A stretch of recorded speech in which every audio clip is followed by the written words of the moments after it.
Excitement है क्योंकि आज हमारे विद्यालय ऑक्सफोर्ड मालवा अकेडमी में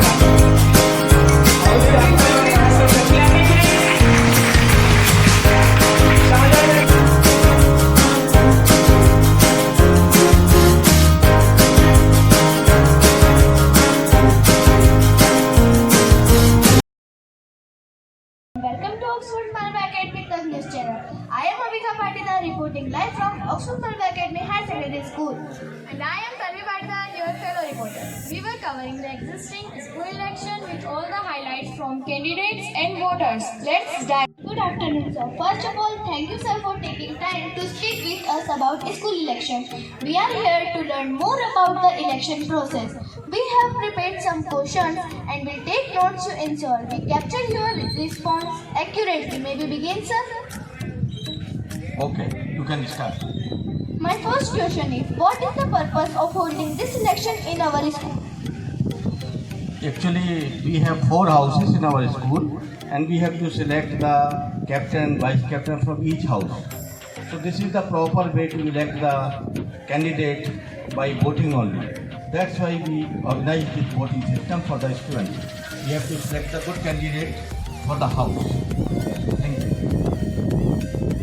Thank you for that insight. Our next question is, how does the school ensure that the election is fair and transparent? For this purpose, actually we organize a team who look after the election, the timing, and that should be fair only. That's why some teachers also is there. They are looking after the system.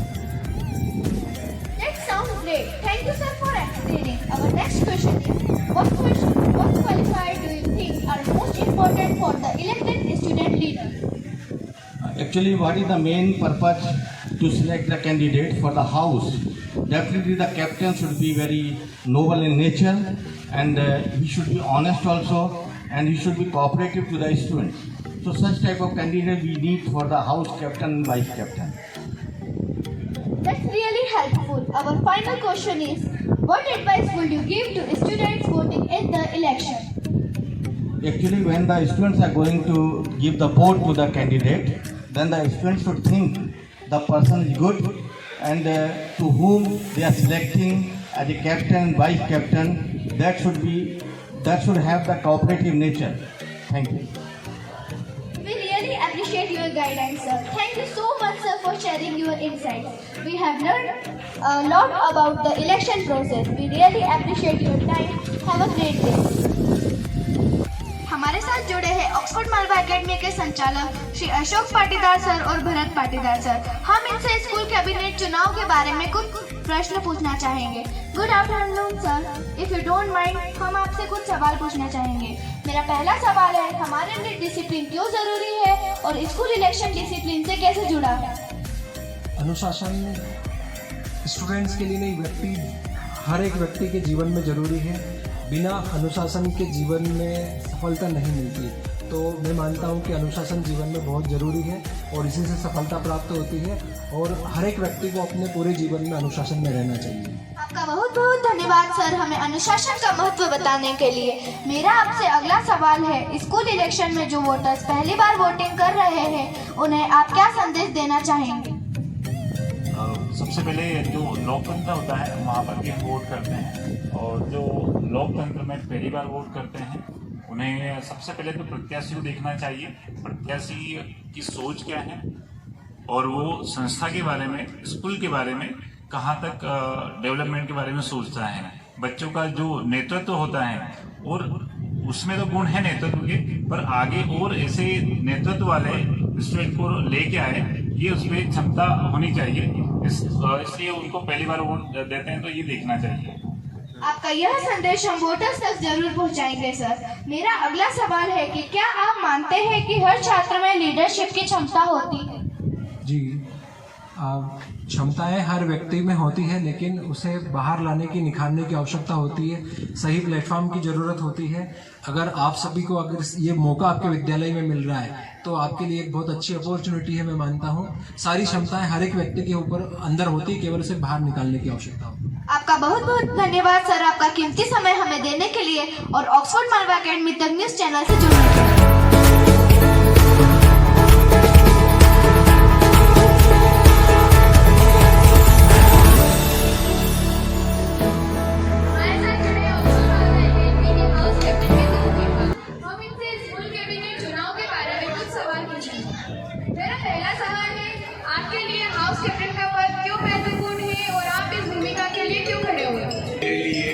महत्वपूर्ण है क्योंकि यह मेरे house को एकजुट करने और school की गतिविधियों में बेहतर प्रदर्शन करवाने का मौका देता है। मैं हाउस का प्रेसिडेंट बनना चाहता हूँ। मैं अपने पूरे हाउस को खेल गतिविधियों में और सांस्कृतिक कार्यक्रमों में सबसे आगे लाना चाहता हूँ और पढ़ाई की गतिविधियों में आगे बढ़ाना चाहता हूँ।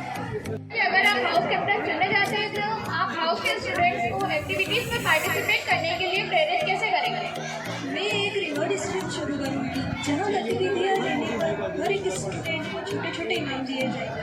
मैं उनका हर एक्टिविटी में सपोर्ट करूँगी। मैं खुद हर एक्टिविटीज़ में उत्साह से भाग लूँगी ताकि स्टूडेंट्स का सकारात्मक उदाहरण मिले।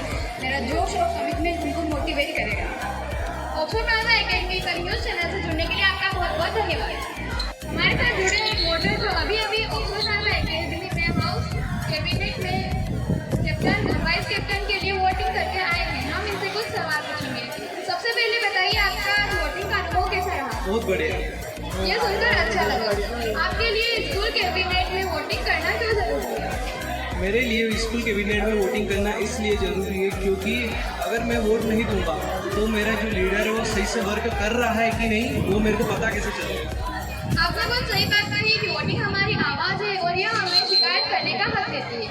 आपका बहुत बहुत धन्यवाद ऑक्सफोर्ड मालवा एकेडमी का न्यूज़ चैनल से जुड़ने के लिए। उम्मीदवार चुनते समय किन बातों का ध्यान देते हैं?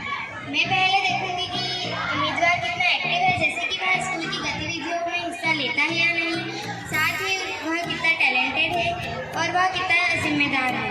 आपने बहुत महत्वपूर्ण पॉइंट बताया कि एक उम्मीदवार की सक्रियता और ईमानदारी कितनी जरूरी है। आपका बहुत बहुत धन्यवाद ऑक्सफोर्ड मालवा एकेडमी तक न्यूज़ चैनल से जुड़ने के लिए। क्या आपको स्कूल की वोटिंग प्रक्रिया निष्पक्ष लगती है? हाँ, मुझे मेरे स्कूल की वोटिंग प्रक्रिया काफ़ी ट्रांसपेरेंट लगती है। इसमें स्टूडेंट और टीचर्स मिलकर सब कुछ संभाल लेते हैं। साथ ही इसकी सबसे खास बात यह है कि इसमें स्टूडेंट अपने मन की बात रख सकता है और अपने पसंदीदा वोटर्स को वोट दे सकता है। आपका बहुत बहुत धन्यवाद ऑक्सफोर्ड मालवा एकेडमी का न्यूज़ चैनल से जुड़ने के लिए। अगर आप स्कूल कैबिनेट में होते तो सबसे पहले क्या बदलाव लाते? मैं बहुत सारी क्रिएटिव एक्टिविटीज़ करवाता ताकि स्टूडेंट्स को अपनी प्रतिभा टैलेंट दिखाने का मौका मिले। आपका बहुत बहुत धन्यवाद ऑक्सफोर्ड मालवा एकेडमी का न्यूज़ चैनल से जुड़ने के लिए। आपके हिसाब से एक अच्छे हाउस कैप्टन में क्या गुण होना चाहिए? मेरे हिसाब से वो एक सबसे अच्छा लिस्नर होना चाहिए जो कि स्टूडेंट्स की बातों को ध्यान से सुने और उनके काम करने का प्रयास करे। आपका बहुत बहुत धन्यवाद ऑक्सफोर्ड मालवा एकेडमी का न्यूज़ हमारे साथ जुड़े ऑक्सफोर्ड मालवा एकेडमी के इलेक्शन कमेटी के मेंबर शक्ति सर। हम इनसे स्कूल कैबिनेट चुनाव के बारे में कुछ सवाल पूछेंगे। मेरा पहला प्रश्न है कि वोटिंग करते समय वोटर को किन बातों पर ध्यान देना चाहिए? देखिए, सबसे पहले हमने गाइडलाइन बनाई हुई थी जो सभी मतदाताओं को बता दी गई थी। आपके पास आईडी, अपने हाउस का यूनिफॉर्म और अपने अगर किसी कारण से आईडी नहीं है या हाउस यूनिफॉर्म आपकी कंप्लीट नहीं है तो अपने हाउस मास्टर का सर्टिफाइड एक लेटर लेकर आना होगा। ये अगर आपके पास है तो ही वो वोटिंग लिस्ट के लिए आपका वोट डाल सकते हैं। बहुत बहुत धन्यवाद सर आपका अनुभव हमारे साथ शेयर करने के लिए और ऑक्सफोर्ड मालवा एकेडमी के न्यूज़ चैनल से जुड़ने के लिए। Thank you. हमारे साथ जुड़े हैं एक और इलेक्शन कमेटी के मेंबर आदित्य सर। हम इनसे कुछ सवाल पूछेंगे। अगर कोई उम्मीदवार चुनाव के दौरान अनुशासित व्यवहार नहीं करता है तो इलेक्शन कमेटी क्या कदम उठाएगी? अगर कोई व्यक्ति चाहे वो कोई भी हो, कैंडिडेट हो जो चुनाव में खड़ा हुआ हो या आम नागरिक हो जो वोट देने आए, अगर वो ठीक तरीके से व्यवहार नहीं करेगा तो उसके ऊपर किसी भी तरह की कार्रवाई की जा सकती है। या तो उसको वोट नहीं डालने दिया जाएगा या उसका वोट करवा करके हो सकता है कि उसको कानूनन कोई सजा मिले, क्योंकि अगर कानून की शांति आप भंग करते हैं तो वो भी एक तरह का कानूनन जुर्म है। अभी आप देख सकते हैं सभी तरफ आचार्य संहिता लगी हुई है, सिर्फ जो गवर्नर है वही हमारे स्टेट्स को संभाल रहे हैं। तो उस हिसाब से एक आम नागरिक अगर शांति व्यवस्था को में अशांति फैलाता है या शांति को भंग करता है तो कानूनी कार्रवाई उस व्यक्ति पर की जाती है और उस कानूनी कार्रवाई के तहत उसको जो भी सजा मिलती है वो सजा उसको पूर्ण करना होती है। तो उसको चार्जेस लगाए जाते हैं या फिर उसके ऊपर कानूनी केस चलता है जिसके आधार पर उसको माननीय न्यायालय द्वारा सजा दी जाती है। बहुत बहुत धन्यवाद सर आपका ऑक्सफोर्ड मालवा एकेडमी का न्यूज़ चैनल से जुड़ने। Thank you. हमारे साथ जुड़ चुके एक और इलेक्शन कमेटी के मेंबर अर्जुन से। हम इनसे कुछ सवाल पूछेंगे। बैलेट बॉक्स को सुरक्षित रखने के लिए इलेक्शन कमेटी क्या एक्शन लेने वाली है? जैसा कि अभी बैलेट बॉक्स जहाँ कंप्लीट हो चुके हैं, चुनाव की जो प्रक्रिया पूरा कंप्लीट हो चुकी है, उसके बाद कुछ स्टेप्स जो है फॉलो किए जाते हैं, जैसे कि सब सर्वप्रथम जो है लेबलिंग और जो है उसकी सीलिंग पर जिसे ध्यान दिया जाता है कि आफ्टर बोर्ड कंप्लीट होने के बाद जो भी बॉक्स रहेंगे, ब्रेड बॉक्स रहेंगे, उसको प्रॉपर तरीके से सेल किया जाए और जो है पूरी तरह से लेबलिंग उसकी कंप्लीट की जाती है। और ये सारी जो चीज़ें जो प्रक्रिया है एक नोडल अधिकारी के अंडर में होती है, जो कि वो व्यक्ति एक ऐसा व्यक्ति होता है जो कि संपूर्ण मतदान में और जो इसकी सुरक्षा को लेकर जो विशेष चीज़ें रहती हैं वो उसी पर आधारित रहती हैं। यानी लेबलिंग से लेकर के जो है उस बैलेट बॉक्स को जिस स्थान पर रखना है उसको भी जो है उसको चयनित करना, इसके बाद किस कंडीशन में वो रख रहे हैं उसको भी चयनित करना और इसकी निगरानी में ही पूरे वोटों की गिनती की जाती है और उसके बाद जो रिजल्ट घोषित किया जाता है वो भी उन्हीं की निगरानी में ही किया जाता है। ये सारी चीज़ें वो एक नोडल मेंबर अधिकारी जो रहता है उसी के अंडर में होगा। इसके बाद जो वोलेट बॉक्स है उसको CCTV के जो है अंडर में रखा जाएगा और एक अधिकृत एक रूम बनाया जाएगा जिसमें उन वॉलेट बॉक्स को व्यवस्थित रखा जाएगा, जिस पर पूर्णतः बाकी जो लोग हैं उनको निषेध किया जाता है, तो वहाँ पर कोई भी व्यक्ति नहीं जा सकता है। इसके बाद जो है उसकी प्रॉपर गिनती होने से पहले वॉलेट बॉक्स को प्रॉपर तरीके से उसकी जांच की जाएगी, उसकी लेबलिंग और जो सीलिंग है उसकी पुनः एक बार जांच की जाएगी कि उसमें किसी प्रकार की कोई छेड़छाड़ तो नहीं हुआ है। तो ये सारी चीज़ें जो है नोडल अधिकारी के अंडर में ही होंगी और उसके उपरांत जो है उसकी गिनती जो है वोटों की जाएगी और इसके बाद रिजल्ट घोषित किया जाएगा। तो ये सब महत्वपूर्ण बिंदु है जिसमें जो है सुरक्षा को लेकर के जो है हमारे जो वोटिंग बॉक्स है, वोलेट बॉक्स है, उसको जो रखा जाएगा। धन्यवाद। बहुत बहुत धन्यवाद सर आपका अनुभव हमारे साथ शेयर करने के लिए और अक्सर हमारा अकेडमी